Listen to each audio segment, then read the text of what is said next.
The AutoSpray team spent the last 6 months on a national tour of the UK's agricultural shows.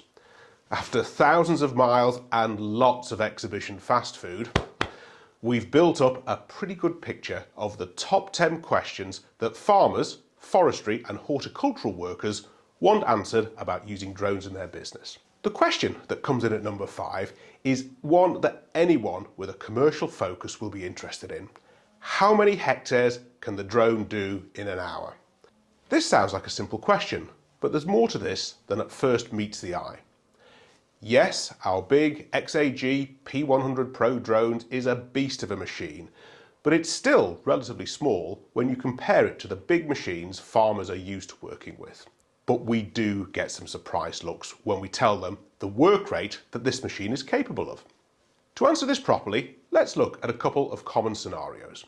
We were recently asked to undersow a mix of turnips, radishes, oilseed rape and mustard into 200 hectares of wheat. This gave us a great opportunity to put the drone through its paces and see what it was really capable of.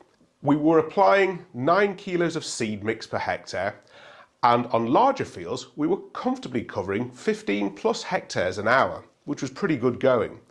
When the fields got smaller, we found the work rate dropping to around 8 hectares an hour, which took into account moving from site to site. But then we flip to the jobs at the other end of the application spectrum. When we're shading greenhouses, we typically apply at 600 litres per hectare. That's a lot of paint, in fact that's 12 refills for the 50-litre tank. With a P100 Pro, I'd be aiming to cover a hectare in an hour and 15 minutes. This allows for 12 refill pit stops with battery changes. Now, that might not sound like a great work rate, but trust me, if you know about greenhouse shading, that is nothing short of miraculous. It's probably 10 times quicker than doing it by hand and infinitely safer, as no one has to walk on the glass roofs. In fact, drone shading is really taking off here in the UK due to its productivity and of course the health and safety considerations. So that gives us a pretty broad spectrum from 15 plus hectares an hour to 1 hectare an hour, and most applications will fall somewhere between these two extremes. But this isn't a work rate competition. The aim of the drone is not to outcompete the existing big farm machines, but to complement them. These drones can reach the steep areas where big machines fear to tread, or can access the fields when it's wet underfoot and the farmer really doesn't want to damage his crop, put ruts in, etc.